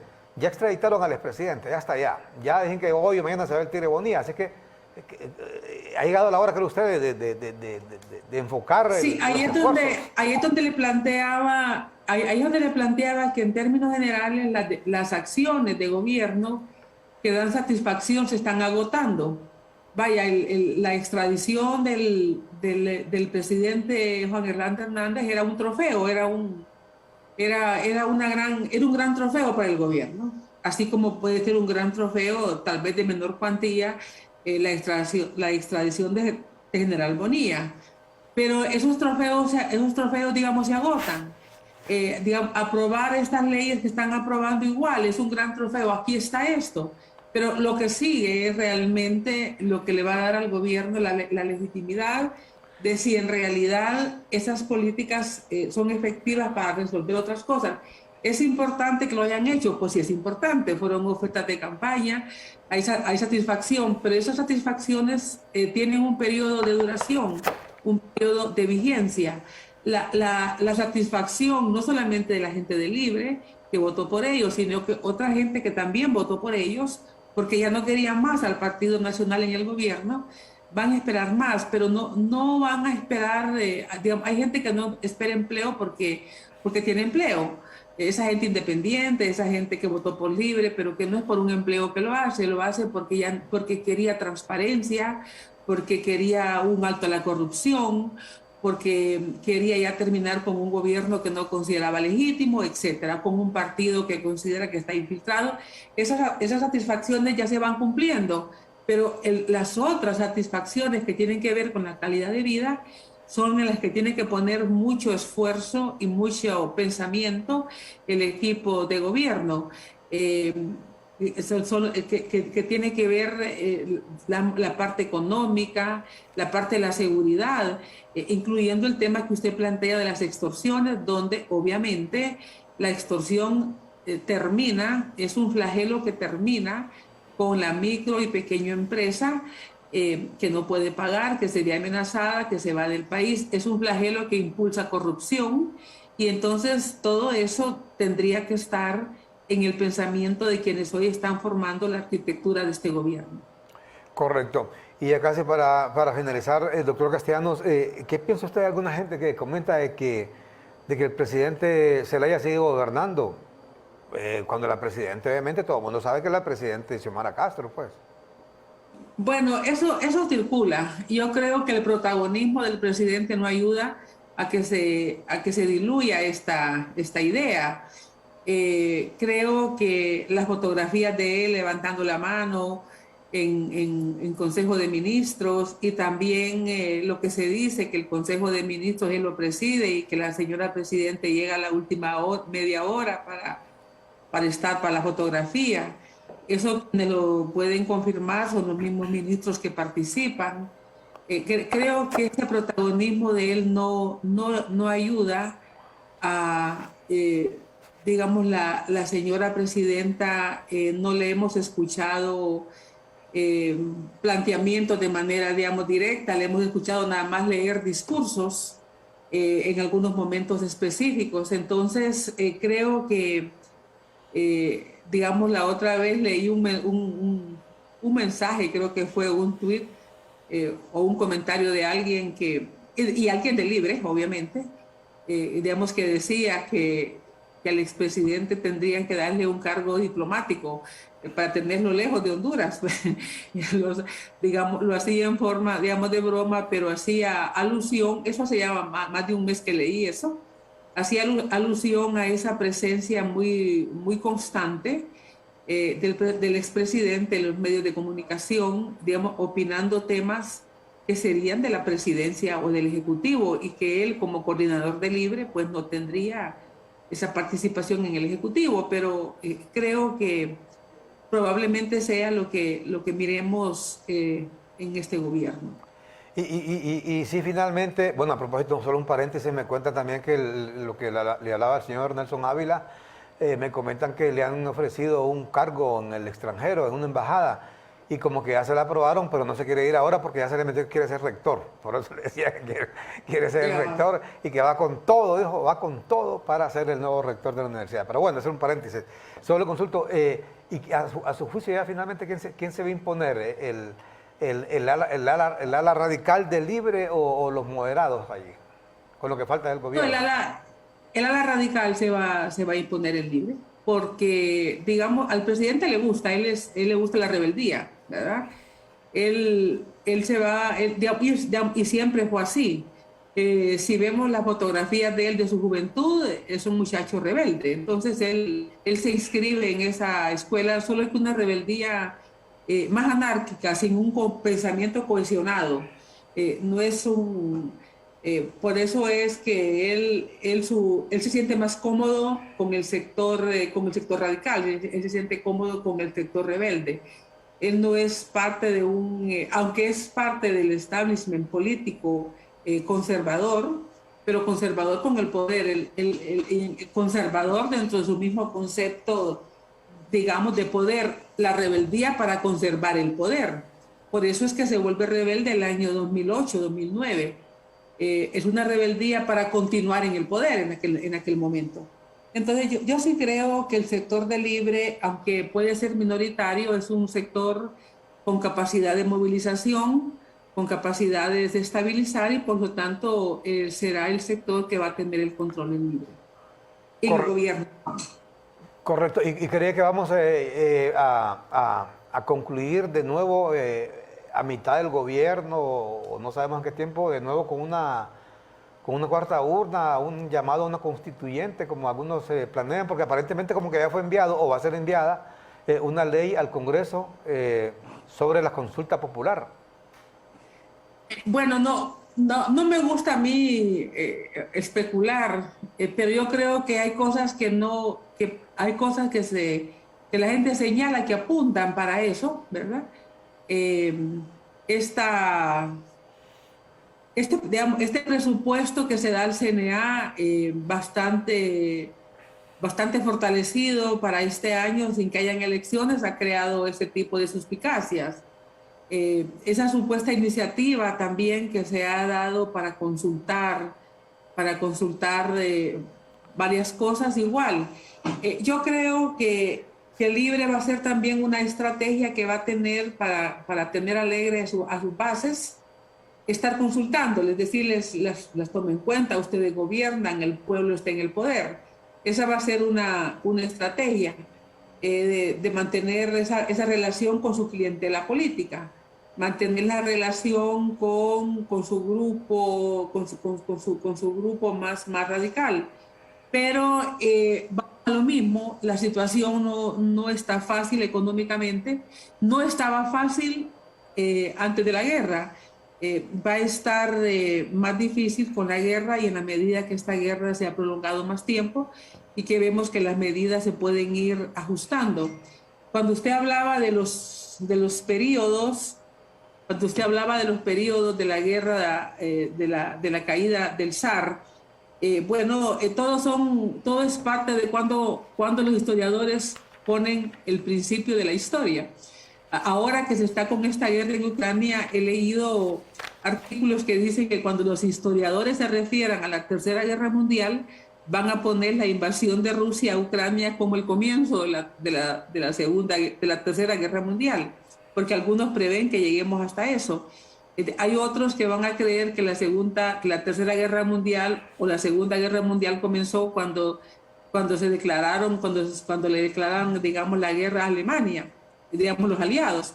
Pero eso es en las periodizaciones. Lo que uno puede ver en este comportamiento de Putin es que siguen siendo imperialistas. Ellos vienen de un imperio zarista, así como los norteamericanos vienen de ese imperio inglés, como los romanos tuvieron sus imperios. Por lo general, las culturas imperiales mantienen esta actitud imperial. Y lo que vemos en Putin es una cultura imperial, como la vimos cuando invaden Afganistán también los soviéticos. Y en este sentido, lo que hay que tener claro es el rol de los pequeños países en estos conflictos de la geopolítica mundial. Pero toda guerra es condenable. Yo, cuando uno ve, damos noticieros internacionales, ver las masacres, la destrucción de un país, tan condenable es lo que se destruye en Europa ahora, en esta parte, digamos, de la Europa, en sus límites con Asia, y lo que se puede destruir también en Oriente Medio. Así que las guerras son condenables, es el fracaso de la negociación y el fracaso de la política, y pobre la gente que se ve en estas circunstancias de cambiarles la vida de manera radical por intereses geopolíticos. Bueno, muchísimas gracias, doctora. Muchísimas gracias. Bueno, saludos y gracias. Ha sido una plática amplia, diversa y muy cómoda para mí. Saludos. Igualmente, doctora, igualmente siempre es un agrado platicar con gente inteligente como la doctora Julieta Castellanos, que algunos la critican, hasta la malquieren, creo yo, sobre todo solamente porque formó parte de la Comisión de la Verdad y querían que dijera que fue golpe de Estado militar, como dicen algunos, ¿no? Y porque dijo lo que dijo la Comisión de la Verdad, entonces le comenzaron a dar animadversión a algún sector, obviamente, radical del Partido Libre, no todo, ¿verdad? Principalmente sus colegas sociólogos, porque acá hay sociólogos, obviamente yo no sé cuánto gastará la universidad en educar a un sociólogo. Yo veo uno de barbita ahí que ahora es hasta funcionario y sigue hablando babosada, ¿verdad? Increíble. Obviamente, esa gente le cuesta a nosotros, el pueblo nos ha costado educarlo, porque estoy seguro que han estudiado en la Universidad Autónoma, que se mantiene con dinero del pueblo. Nos ha costado mucho dinero mantener a estos vagos en la universidad para que después se conviertan casi que en puñales en contra del mismo pueblo, en contra de la misma patria, con ese dogma que tienen en la cabeza. No, pero le voy a decir que los corruptos son peor. O sea, yo no, digamos, mis colegas sociólogos tienen derecho, digamos, a disentir, a tener una posición, digamos, diferente, pero creo que estos empresarios, estos políticos corruptos que han estudiado en la universidad, que hacen contratos lesivos al Estado, que entregan el país, esos abogados que demandan y que le ganan juicios lesivos a la misma universidad que lo formó a veces. Esos son apátridas que no tienen nombre. Y yo debo decirle, los sociólogos, hay unos en el gobierno bastante jóvenes, algunos, otros no, pero bueno, ojalá que tengan tiempo. Digamos, una cosa es estar en la calle en una manifestación y otra cosa es ir a resolver problemas. Estoy seguro que cuando les toque resolver realmente los problemas del país, ojalá que ahí pongan en práctica lo que estudiaron y lo que aprendieron como sociólogos, tanto en sus métodos de investigación como en la teoría, que no deben de aplicarla de manera ortodoxa, como está en los libros que escribieron hace un siglo o 2 siglos, sino que adaptada a la realidad, porque como aprendimos en sociología, nada es permanente, todo cambia y uno debe de adaptar las teorías y hacer uso de las categorías circunscritas al momento que le toca vivir. Correcto. Bueno, muchas gracias, doctora. Y ese es el tema de fondo, fíjese, ese es el tema de fondo, que no es lo mismo andar en protestas en la calle, andar pronunciando discursos, andar con un megáfono. Yo le decía a alguien, porque por ejemplo Luis Sosa, yo a Luis Sosa lo conozco, bueno, así de vista de que yo era un niño. Y desde que yo lo conozco, andaba con un megáfono, fíjese. Yo le hago el chiste que en vez de Pepe, en vez de biberón, le dieron un megáfono a él, porque toda la vida, cipote, andaba con un megáfono. Ahora, pero si le dieran... cuando tienen un cargo público, tienen que cambiar. A eso iba. Cuando alguien está en un cargo público... Y ojalá que tengan un buen gobierno, ojalá que tomen las mejores decisiones. El país se lo merece y lo necesita. Claro. Yo les deseo éxitos a todos.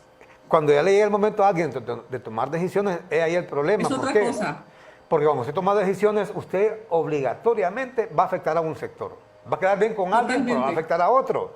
Entonces, mire, aquí tiene que tomar decisiones, entonces ahí es donde se prueba alguien. Y a veces a los amigos. Y a exactamente, veces a los exactamente. Entonces ahí, mire, a los colegas. Mire, el mejor caso por eso es bueno que estén en el poder, para que miren que el poder... Exactamente. Y hoy es el problema que tiene el Partido Libre, que como está en el poder, se han dado cuenta que no es lo mismo andar quemando llantas que estar tomando decisiones. Fíjate, un buen ejemplo es el caso, ¿sabe quién? De nada menos y nada más que, a mi juicio, el principal padre de esta nación, que muchos critican, pero que a la vez admiran.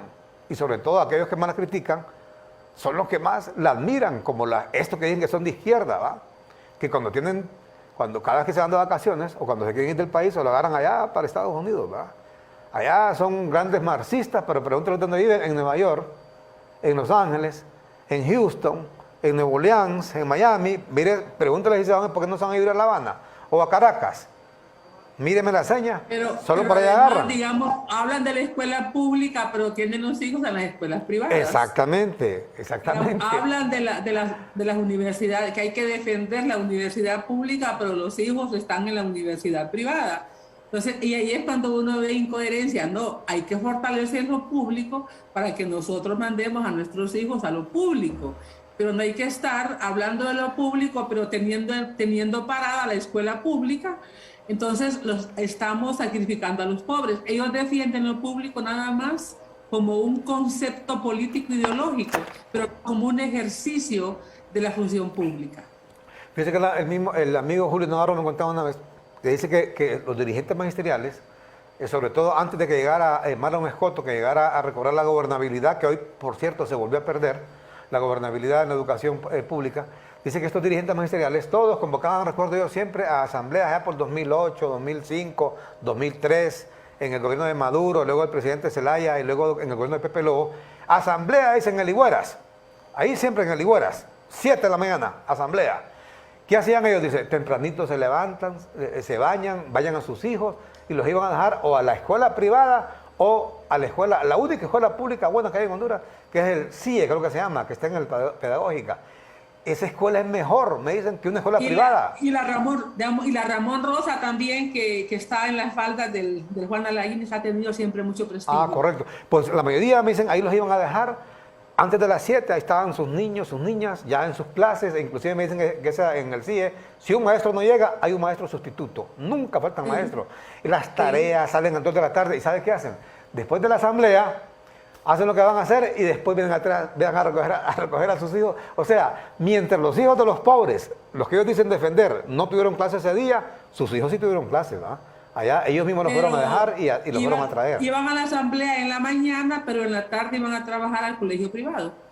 También es el otro punto. Por eso es que hacen las asambleas en la mañana. Claro, porque el chequecito siempre está corriendo. Sí, ahí es cuando uno ve las incoherencias y cuando uno comienza a conocer realmente el gremio. No todos, obviamente, pero yo creo que la gran oportunidad que tiene hoy el ministro de Educación, que yo igual le deseo muchos éxitos y ojalá que estando ellos en el ministerio, en el poder, puedan aplicar todas las políticas que han planteado históricamente. Digamos, yo creo que es importante que ellos estén asumiendo el poder. Ojalá que tengan el apoyo del gremio, porque a veces el gremio es más difícil. Y para impulsar reformas se ocupa sacrificio.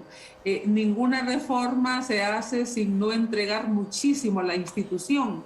Y ahí es cuando uno conoce realmente quiénes están dispuestos, quiénes hablan en verdad de una reforma y quienes hablan de las reformas educativas, en este caso, solo como publicidad o solo como imagen. Para hacer reformas se ocupan reformistas y se ocupa gente comprometido. Ojalá que el ministro Esponda tenga ese apoyo de su gremio para que pueda avanzar en la reforma educativa que se necesita, que es urgente. Igual yo desearía que él deseo que tenga muchos éxitos porque el país lo necesita. Correcto. Y solo para cerrar, doctora, yo quería ponerles este ejemplo, por ejemplo, el caso de George Washington, que es el nombre que lleva la capital estadounidense. La euforia de la política, la euforia de una ideología, la euforia de un triunfo. Cuando triunfó justamente la revolución en Estados Unidos de las 13 colonias en contra del imperio inglés, estaba toda la euforia, como cuando ganaron los Yemeres Rojos ahí en Camboya, triunfó el Khmer Rouge en Camboya justamente y triunfaron el Viet Cong en Vietnam, etc. Y bueno, está toda la euforia, le derrotaron al imperio inglés con todos con toda la guerra que se dio de independencia, la revolución. Y viene y le ofrecieron la presidencia, comenzaron a discutir qué es lo que iban a hacer y dijeron, vamos a poner un presidente, le ofrecieron la presidencia a George Washington. George Washington no quería aceptar. ¿Por qué no quería aceptar? Dijo en sus memorias, porque sabía que la gente andaba triunfadora, porque habían derrotado al imperio. Pero hoy venía el momento de tomar decisiones, porque iban a formar una nueva nación. Y la conformación de una nueva nación iba a requerir de decisiones. Y él fue lo primero que les dijo. Acepto, les dijo, con una condición. Yo tendré que tomar decisiones y voy a afectar intereses de ustedes mismos. Aquí en este salón dijo, hay gente que van a ser los primeros que se van a crear en rebeldía contra mi gobierno, porque no van a estar de acuerdo con lo que voy a decidir. Y efectivamente eso fue. Lo primero que hizo, les clavó un impuesto al licor, porque dijo, hay que tener recursos para poder comenzar a levantar esta nación. ¿Y qué dijeron? Nos independizamos, lanzamos la revolución, dijeron, por el impuesto al té que nos impuso el rey de Inglaterra. Y ahora viene este tal por cual y nos mete un impuesto. Y comenzaron a lanzarse en las calles, le metieron fuego, inclusive en Filadelfia, que era la capital, a varios edificios, hasta que mandó a llamar al cabecilla de ellos y lo sentó y le dijo que con su venia o sin su venia iba a seguir adelante con ese impuesto al licor, y que si se seguía con esa insurrección, al paredón iba a ir a terminar, aunque fuera su amigo. Así se lo dijo. Que el tipo salió, miren, cabizbajo, pero reconociendo que el líder, George Washington, le había hablado con la verdad y con toda la razón. Mire, paró las protestas y se quedó el impuesto. Así actuó un líder, ¿verdad? Así actúa un líder de verdad, en función del interés nacional. Pero ahí está ese país, la primera potencia en el mundo hoy, porque desde que nació tuvo líderes serios. Tuvo líderes como Abraham Lincoln, como siempre se perjudican intereses de minorías. Cuando nosotros le dedujimos a los maestros el sueldo, porque no atendieron el llamado a clases, fueron 120 profesores. Enemigos después. 120 profesores de más de 3.500 estaban interfiriendo dar clases.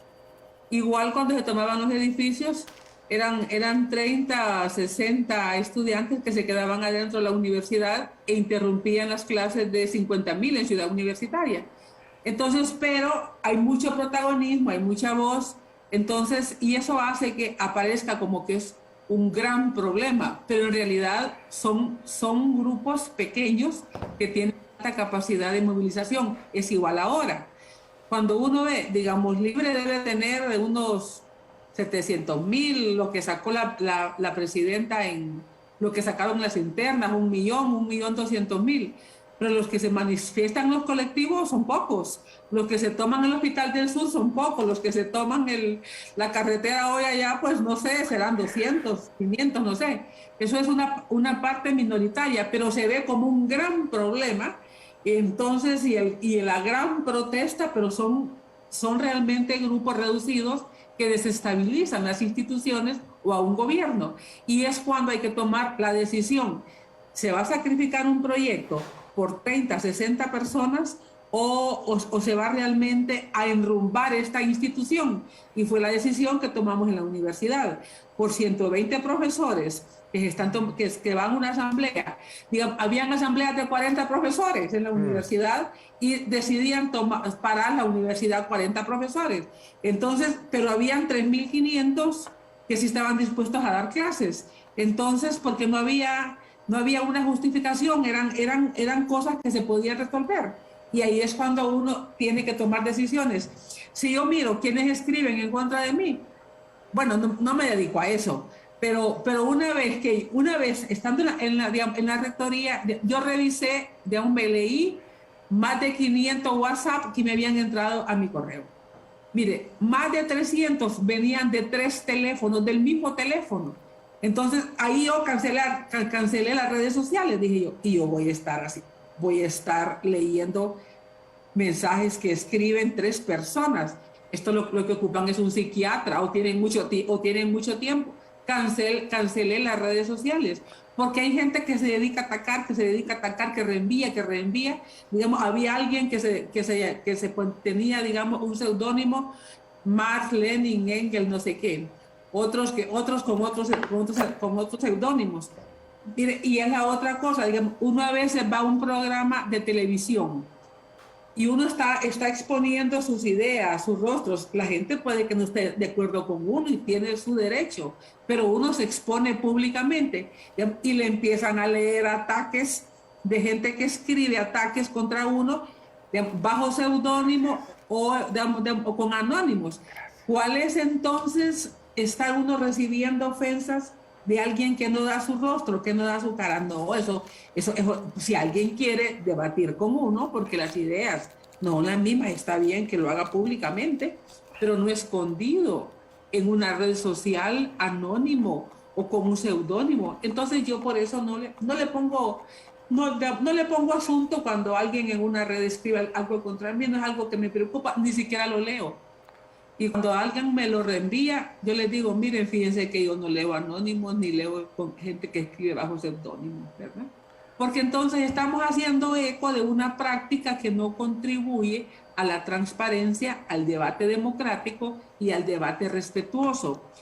Las redes han contribuido a la ofensa, a la descalificación, a la desinformación. Entonces, para mí, eso no es un problema realmente, ni me preocupa, ni me dedico a eso. Bueno, efectivamente. No fue el tiempo. Ya nos habíamos despedido y se nos alargó. Sí, y ahorita me envían tomas ahí, compañeros, está tomada también, me dice la Secretaría de Salud por activistas del Partido Libre. Entendemos por este colectivo. Mire, hablando como se dice, el rey de Roma y el que se asoma. Aquí me dicen activistas de Libre, se toman las instalaciones de la Secretaría de Salud, activistas de Libre, en este momento. Sí, yo creo que tiene que ver con que hay un desconocimiento de la alianza. Desafortunadamente la alianza se hizo muy rápido y no se pudieron definir, creo yo, los términos más precisos de la alianza. Y hoy Libre desconoce que por la alianza ganó. Ellos mismos, si Libre se hubiera sentido seguro de que ganaba solo, no se va en alianza, no entrega la presidencia del Congreso, pero ellos sabían que no ganaban, igual que sabía el PCH que no ganaba.